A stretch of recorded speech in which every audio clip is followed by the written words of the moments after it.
నా హిందూ సోదరులు అదేవిధంగా ఇస్లాం గురించి పూర్తి అవగాహన లేని నా ముస్లిం సోదరులు లేదు వేరే ఎవరైనా కానీ ఇస్లాం ధర్మం గురించి అపోహలు పడకూడదని ఒక ఆలోచనతో ప్రవక్త అనేవాడు మనకు ఇక్కడ కూడా అక్కడ కూడా రక్షించేవాడు మా ప్రవక్త. కాబట్టి ప్రవక్త యొక్క గొప్పతనం ప్రజలకి తెలియజేయాలనే ఉద్దేశంతో మీ మాధ్యమం ద్వారా ప్రజలకు వెళ్ళాలని ఇక్కడికి వచ్చినాం. కానీ మహేందర్ గారి మీద మేమేదో జోర్ జబర్దస్తి చేయడానికో గుండాగిరి చేయడానికో రాలేదు. కానీ మిమ్మల్ని చూడగానే నాకేమనిపించిందంటే అరే ఒక మంచి వ్యక్తి సిరాజ్ మీద ఇతని కేకలేస్తూ ఎగిరెగిరి దూకేస్తున్నాడే, సిరాజ్ని మాట్లాడే అవకాశం ఇవ్వకుండా ప్రశ్నలు వేశాడని చెప్పి సిరాజ్ ఇంటర్వ్యూలో చెప్పినాడు కదా ఏందనేది ఆ కోపం ఉండింది.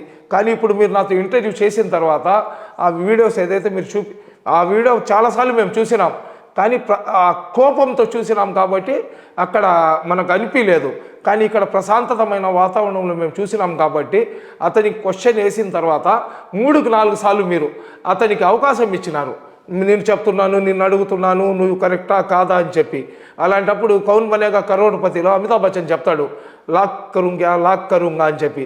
ఆ విధంగా లాక్ చేసేయమంటారని మీరు అడిగి అతనికి అవకాశాలు ఇచ్చినారు కాబట్టి ఇక్కడ ఏంటంటే క్వశ్చన్ అడిగిన మహేందర్ది తప్పు కాదు, సమాధానం చెప్పడం చేత కానప్పుడు నాకన్నా పెద్దోళ్ళు ఉండారయా, ధార్మికంగా నాకున్న జ్ఞానం ఇంతే, బాగా తెలిసిన వాళ్ళ దగ్గర మనం తెలుసుకుందామని చెప్పి అతను చెప్పేసి ఉంటే బాగుండేది. అది అతను ఏ ఉద్దేశంతో చెప్పినాడో, అతను మంచి ఉద్దేశంతో చెప్పినాడా చెడు ఉద్దేశంతో చెప్పినాడా, లేదా అతన్ని ఇక్కడ కూర్చున్నప్పుడు ఆ శైతాన్ ఏంటంటే అతనికి తప్పుదోవ పట్టించినాడా అనేది కానీ అది అల్లాహు ఆలం, అది అల్లా మీద వదిలేద్దాము. మీరు అల్లా దొంగ వాళ్ళని వాళ్ళ పడదలు తీసేస్తారు వేషం వేసి నటించే వాళ్ళని అన్నారు. అవునండి, తీసేసిన సైతాన్ పక్కదోవ పట్టించింది అని అన్నారు. అదే శైతాన్ ఆయన పక్షాన దేవుడు నిలబడ్డా సైతాన్ నిలబడ్డా? ఇప్పుడు అతని చేత శైతాన్ ఈ మాటలు చెప్పించి ఉండొచ్చు. అల్లా మా చేత చేసిన తప్పుకు సిరాజ్ క్షమాపణ కోరుకోమని చెప్పి మా చేత చెప్పించి ఉండొచ్చు. అలాగనుకుంటున్నాను. అతను తెలిసి తెలియకో ఇప్పుడు వీడియోస్ అనేది రికార్డెడ్ ఎవిడెన్స్, అది దాంట్లో మీరు కట్ చేసి మార్ఫింగ్ చేస్తే నిమిషంలో తెలిసిపోద్ది. రెండోది ఏంటంటే మహేందర్ అనేది ఏదైతే సిగ్నేచర్ స్టూడియో మహేందర్ అనేది అదేదో మా టీవీలో పాత రోజుల్లో 12 గంటల తర్వాత మంచాలు కదిలినట్టు తూనిగా పోయి పువ్వు మీద కూర్చున్నట్లు అట్లాంటివి పెట్టుకొని బూతు బొమ్మలు ఇచ్చేసుకొని ఏదో నెలకు ఒక 10,000 15,000 మానిటైజేషన్ డబ్బులు వస్తే సరిపోద్దని చేసుకొని ఛానల్ ఏం కాదు. మహేందర్ దీంట్లో సంపాదించుకొని కోట్ల ఆస్తి తీసుకొని భుజం మీద పెట్టుకొని పోవాలనే మనస్తత్వం ఉన్న వ్యక్తి అనేది కూడా నాకు కాదు.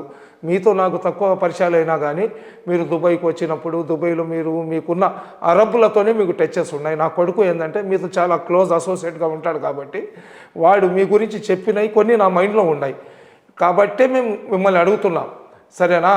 మీరు ఈ ఛానల్ ద్వారా మీరేం సంపాదించుకోవాల్సిన అవసరం లేదు. ఇంకొకటి నాకు తెలిసింది ఏంటంటే ఈ ఛానల్లో ఏదైతే మీ ఇక్కడ ఇన్ఫ్రాస్ట్రక్చరు ఇక్కడ ఉన్న మీ స్టాఫ్ ఉందో ప్రతి నెల 30 లక్షల రూపాయలు మీ చేతి డబ్బులు వేసి ఈ ఛానల్ని మీరు ప్రిస్టేజ్ కోసం కాపాడుకుంటూ వస్తూ సమాజానికి ఒక సన్మార్గంలో పెట్టాలా, కులమత రహిత సమాజాన్ని ఏర్పాటు చేయాలా, ఒక మనిషిని మనిషిగా ప్రేమించే విధంగా మనం సంస్కరణ తీసుకొని రావాలని మీరు ప్రయత్నం చేస్తున్నారన్న వాస్తవం కూడా నాకు తెలుసు. కానీ మీ ఛానల్ ద్వారా ఏదైతే ఆ ఇంటర్వ్యూ కొన్ని లక్షల కోట్ల మంది చూసినారు కాబట్టి వాళ్ళందరూ కూడా మీ ఛానల్లోనే దానికి సరిచేసింది లేదా వాస్తవం అనేది వచ్చిందనుకోండి వాళ్ళు అర్థం చేసుకుంటారని మేము ఇక్కడికి వచ్చినాం. కానీ ఛానల్ మీదకి వచ్చి మహేందర్ని అడిగే బదులు సమీభాయ్ ఖచ్చితంగా సిరాజ్ గారిని అడుగుంటేనే బాగుంటుంది అనేది నా ఉద్దేశం. మీరేమంటారు? ఇప్పుడు మహేందర్ గారిని అడిగినాం, మహేందర్ గారు జరిగింది ఏందో మాకు క్లారిటీ ఇచ్చారు. మహేందర్ గారికి ఛానల్ ఉంది కాబట్టి సరిపోయింది. లేదు, సిరాజ్ గారికి కూడా ఛానల్ ఉంది. సిరాజ్ గారికి కూడా ఆయన ఛానల్ ఏదో ఉంది. ఆయన దాంట్లో ఏంటంటే వాళ్ళు రిహార్సల్స్ చేసుకొని ముందు ఒక స్క్రీన్ పెట్టుకొని ఆ చేత్తో వాళ్ళు ట్యాప్ చేసుకుంటూ అక్కడ చదువుతూ చెప్తుంటారు. కానీ మన వాళ్ళు ఏంటంటే ఒకటి మహేందర్ గారు ఒక పండితుడిని తీసుకొని వచ్చి అతనికి పాండిత్యం మనం చెప్పాల్సిన అవసరం లేదు. ఒక యాద్ ఆఫీస్ని తీసుకుని వచ్చి ఖురాన్లో ఆయత్ మేము అతనికి చెప్పాల్సిన అవసరం లేదు. ఇది ఎవరు వింటారంటే ఒక పండితుడు వచ్చి పండితులకు ఏం చెప్పలేడు. అతను వచ్చి పాండిత్యం తెలియని వాళ్ళ గురించి చెప్తారు, వాళ్ళకు కూర్చోబెట్టి చెప్తారు. ఈ ధార్మికంగా ఖురాన్లో ఆలిం వచ్చి ఏం చెప్తాడంటే ఖురాన్ గురించి తెలియని వాళ్ళకి అతను చెప్తాడు. ఇక్కడ నేను ముందే మీకు స్టార్టింగ్లో చెప్పినాను, ఏమని చెప్పినానంటే ఏదైతే మన బిడ్డలు ఉన్నారో వాళ్లకు ఉదయాన్నే లేయగానే ఫ్రెష్ అయిపోండి, స్నానం చేసుకోండి, మీరు ఆడ పోండి, పోతూ అదిగో అక్కడ దేవుడి పటం ఉంది, దానికి దండం పెట్టి బొట్టు పెట్టుకొని వెళ్ళిపోంటారు. ఆ దేవుడి పటానికి దండం ఎందుకు పెట్టుకోవాలా? బొట్టు పెట్టుకుంటే వచ్చే లాభం ఏంది? అది మనం ఏం చెప్పం. ఫాలో అయిపోయినమాట. అదే సరేనా? నేను చెప్పింది ఏంటంటే, ముందు స్టార్టింగ్లో నేను చెప్పింది అంటే, ధార్మికంగా ఖురాన్ ఏం చెప్తుంది, ఖురాన్లో ఉన్న మంచితనం ఏంది, అదేవిధంగా మీ పురాణాలు భగవద్గీత కానీ రామాయణం కానీ మీ పురాణాలు దాంట్లో ఉన్న మంచి ఏంది, అది ఏంది అనేది వాళ్ళకి చెప్పాలా. అదేవిధంగా బైబిల్లో ఉన్న మంచితనం ఏందని బిడ్డలకు నేర్పించాలా. దాని గురించి తెలియనప్పుడు ఇప్పుడు వచ్చేసి నేను అదే కదా చెప్పింది నేను, ఎదురువేగులో 13వ అధ్యాయంలో 24వ శ్లోకంలో ఈ విధంగా రాసి ఉన్నారండి, దాంట్లో ఈ విధంగా రాసి ఉన్నారండి, ఉపనిష్పత్తులు ఇలాగ రాసి ఉన్నారని చెప్పి నేను కూడా చెప్పేస్తాను. మీరు నమ్మేయాల్సింది, ఎందుకంటే మీకు తెలియదు అది. నేను అదే అలాగే ఇస్లాం ధర్మంలో కూడా నేను 0.1% నాకన్నా 1,00,000 రెట్లు సిరాజ్ మంచి నాలెడ్జ్ కమాండింగ్ ఉన్న వ్యక్తి అతను ఈ విధంగా ఎందుకు చెప్పాడు, అతను ఈ విధంగా చెప్పే పరిస్థితే లేదు, మీరు ఏదైనా మార్ఫింగ్ చేసి మీరు చేశారా అనే మేము ఇక్కడికి వచ్చినాం. ఇక్కడికి వచ్చిన తర్వాత దూత్ కా దూత్ పానీ కా పానీ అయిపోయింది, ఉన్న వాస్తవం ఏందని తెలిసింది. కాబట్టి సిరాజ్ గారిని కూడా ఖచ్చితంగా అడుగుతాం. దానికి అతను క్షమాపణ, ముస్లిం సమాజానికి అతను క్షమాపణ చెప్పాలా, ఖచ్చితంగా దానికి క్లారిఫికేషన్ ఇవ్వాలా. రెండోది అతను మళ్ళీ కల్మా చదివేసి ఇస్లాంలో రావాలా. కారణం మొహమ్మద్ ప్రవక్త మీద విశ్వాసం లేనివాడు వాడు ముస్లిం కాడని చెప్పి 20 సార్లు చెప్పినాను మహేందర్ గారు. ఇప్పుడు 21వ కూడా చెప్తున్నాను.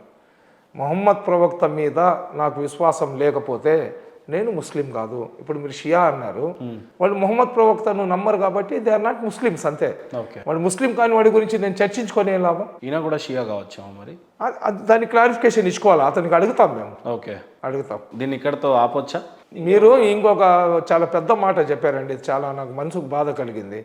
అదే ఆ ఒడుగు గురించి ఏదో మాట్లాడుతూ ఏందండి మీరు ఏదో కిందది కోయించుకుంటే ముస్లింలు అవుతారా అని చెప్పి ఆ వర్డ్ ఏదో చెప్పండి, ఎలాగ చెప్పారు? సున్నతి చేయించుకుంటే అలాగే చెప్పలేదు, కింద కోసుకుంటే ముస్లిం అన్న కింద చెప్పారు. సరే ఏమన్నానో మీరు చెప్పండి, నాకు గుర్తొస్తుంది. బహుశా నిజంగానే హానెస్ట్లీ మీరు బాగా కోపంలో వచ్చేసి, బాగా ఉద్రేకంలో వచ్చేసి సున్నతి ఆ డిస్కషన్ జరిగేటప్పుడు కింద ఉన్న చర్మం కోయించుకుంటే ఇప్పుడు కాస్త చరిత్రని మీ గురించి అడగని, ఎందుకంటే ఈ మధ్యకాలంలో ఛానళ్ళు పెట్టి చాలా అగ్రెసివ్గా మంచి పనులు చేస్తున్నారు. కొన్ని చాలామంది మెప్పు పొందుకునే పనులు కూడా చేశారు. ఉదాహరణకి మొన్న క్రిస్మస్కి పోయారు, కేక్ కట్ చేశారు, అది చాలా బాగా నచ్చింది నాకు. మొన్న రీసెంట్గా వినాయక చవితికో ఆ టైంలో కూడా మీరు వెళ్ళి చాలామందికి చాలా మంచిగా ఉన్నారు, కలిసిమెలిసి అయితే చాలా బాగున్నారు. అయితే భారతదేశం అనగానే అఖండ భారత్ని మౌలానా ఆజాద్ గారు కలలు కన్నారు. ఆయన ఒక ముస్లిం. అంతేకాకుండా వాళ్ళు వచ్చినటువంటి 4 ఫాదర్స్ సౌదీ నుంచి వచ్చారు. వాళ్ళ 4 ఫాదర్స్ మొత్తం సౌదీ నుంచి వచ్చారు. అలాంటి వ్యక్తి అఖండ భారత్ని కోరుకున్నాడు. ఈ భారతదేశం అంతా కూడా ఒకటిగానే ఉండాలి, విడిపోవడానికి వీల్లేదు అనేసి అని అన్నారు. భారతదేశంగానే ఉండాలి. ముస్లింగా విడిపోయిన తర్వాత ముస్లింలో ఉన్నటువంటి కలహాల వల్ల డెవలప్మెంట్కి ఏమన్నా ఇబ్బంది వస్తుందేమో, అన్నదమ్ములుగా ఒకే సంతతి. ఈవెన్ అయినా ఒక వేదిక మీద, నేను వికీపీడియాలో చదివిందే, ఒక వేదిక మీద ఏ రకమైన స్పీచ్ ఇచ్చాడు అని అంటే, భారతదేశంలో హిందువులు అనేక ఏళ్ల నాటి నుండి ఇక్కడ ఉన్నారు, మేము వచ్చి 1000 years అవుతుంది, 1100వ శతాబ్దంలో చెప్పినటువంటి ఆ వికీపీడియా బిట్ అనేది చదివారు. అఖండ భారత్ని కోరుకున్నటువంటి ఆ వ్యక్తియే మౌలానా ఆజాద్ గారే ఎడ్యుకేషన్ మినిస్టర్గా కూడా ఉండడం జరిగింది. ఆయన అఖండ భారత్ కోరుకున్నారు, బాగుంది. కొంతమంది అఖండ భారత్ కాదు, ఇక ఆయన ఏ భారత్ కోరుకుంటున్నాడో ఆయనకే తెలిసి ఉండాలి. మీరు సమీ హుసేనీగా అందరం బాయ్ అని అంటున్నారు, భిన్నత్వంలో ఏకత్వం అనే పదం మీ దగ్గర చాలాసార్లు ఉన్నా. దాని ఉద్దేశం ఏంటి? భారతదేశంలో ఈ అంతర్గత కలహాలు లేకుండా ఉండడానికి మీరు ఏ రకమైన చర్యలు తీసుకుంటారు? 3, ఈ రకంగా మాట్లాడేటువంటి వ్యక్తుల పట్ల 20 సంవత్సరాలు స్పేస్ ఇచ్చారు ఆయనకు, కానీ 20 సెకండ్లు కూడా మీరు సహించడానికి సిద్ధంగా లేరు. సో ఈ రకమైనటువంటి పరిస్థితులలో మీరు ఎట్లా స్పందిస్తారు? సార్, భారతదేశం అఖండ భారత్ అనేది కేవలం భారతీయుడుగా నేను ఏ మతమైన ఉండొచ్చు, అఖండ భారత్ మీరు చూడాలనుకోవట్లేదా? ఖచ్చితంగా సార్. అఖండ భారతదేశం లాగా ఏదైతే భారతదేశం ఉందో, భారతదేశానికి స్వాతంత్రం రాకముందు అఖండ భారతదేశం లాగా ఉండింది. అఖండ భారతదేశంలో ఉన్న హిందువులు ముస్లింల సోదర భావం, ఈ అన్నతమ్ముల అనుబంధం, ఒకడికి గాయం అయితే ఒకటి కళ్ళలో వచ్చే కన్నీళ్లను చూసి బ్రిటిష్ వాళ్ళు భయపడిపోయేవాళ్ళు. బ్రిటిష్ వాళ్ళే ఈ కులాల మతాల మధ్య చిచ్చు వేసినారు.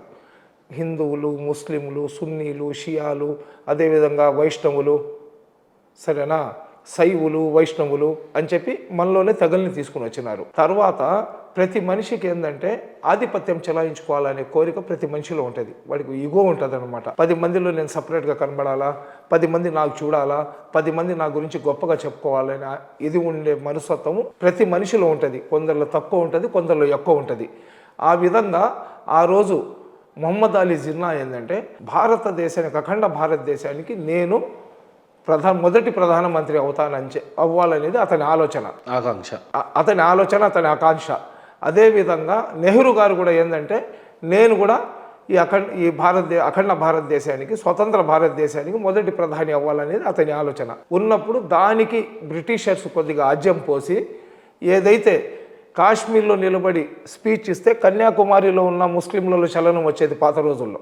మైనార్టీ నాయకులు ఎవరైనా కాశ్మీర్లో ఒక స్పీచ్ కానిస్తే కన్యాకుమారిలో ఉన్న మైనార్టీ నాయకుడు కూడా అరే మా లీడర్ చెప్పాడ్రా, వాడి అడుగుజాడలు వాడి బాటలో మేము వెళ్ళాలరా అని చెప్పే భావన ఉన్న రోజులు ఆ రోజుల్లో.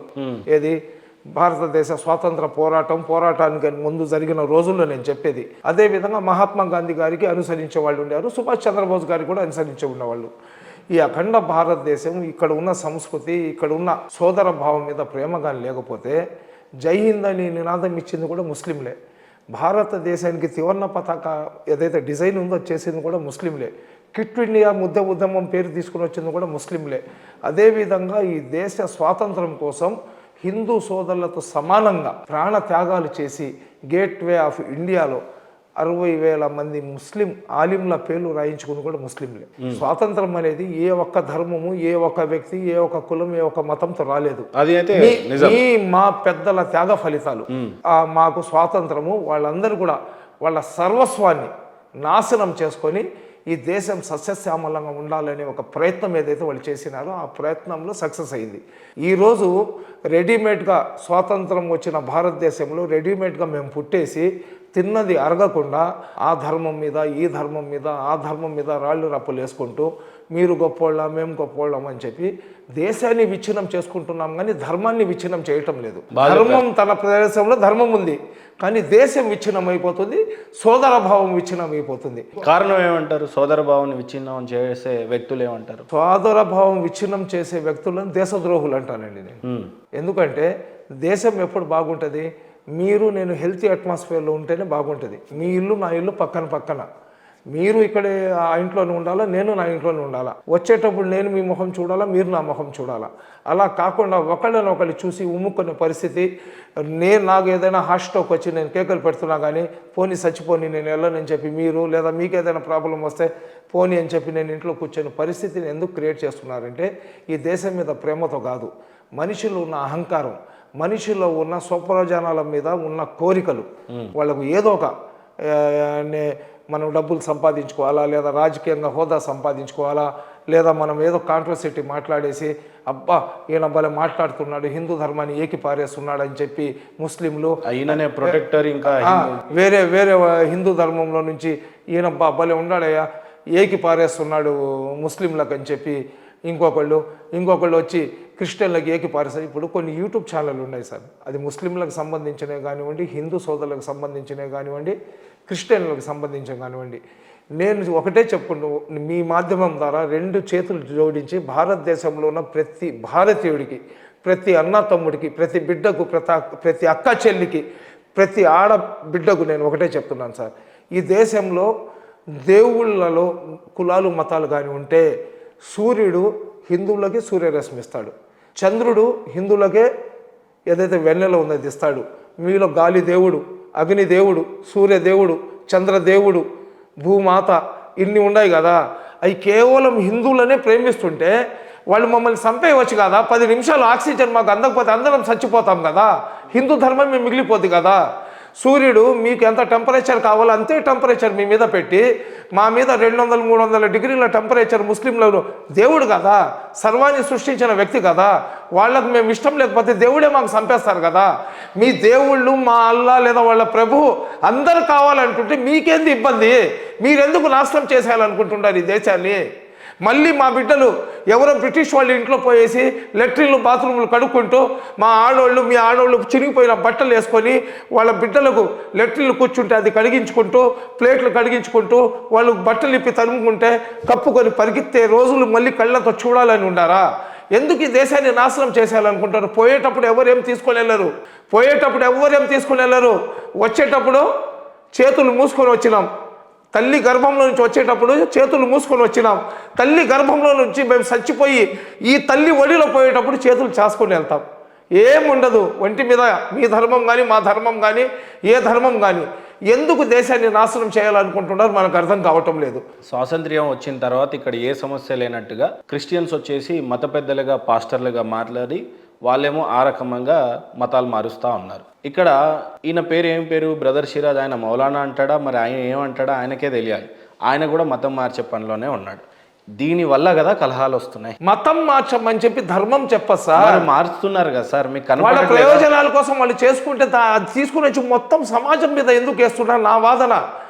సమ్మి తప్పు చేశాడు, సమ్మిని నిలబెట్టి బట్టలు ఊడగొట్టి చెప్పుతో కొట్టండి. లేదా ఎవరో XYZ ఏదో చేశాడు వాడిని కొట్టండి. మీరు మొత్తాన్ని ధర్మాన్ని ఎందుకు చుట్టేస్తున్నాను? నేను అదే చెప్తుండేది. ధర్మం గురించి అవగాహన లేకపోవడము, మా బిడ్డలకు మా గ్రంథాలు ఏం చెప్తున్నాయో మనం వాళ్ళకు నేర్పించకుండా పోవడమే మనం చేస్తున్న పెద్ద తప్పు.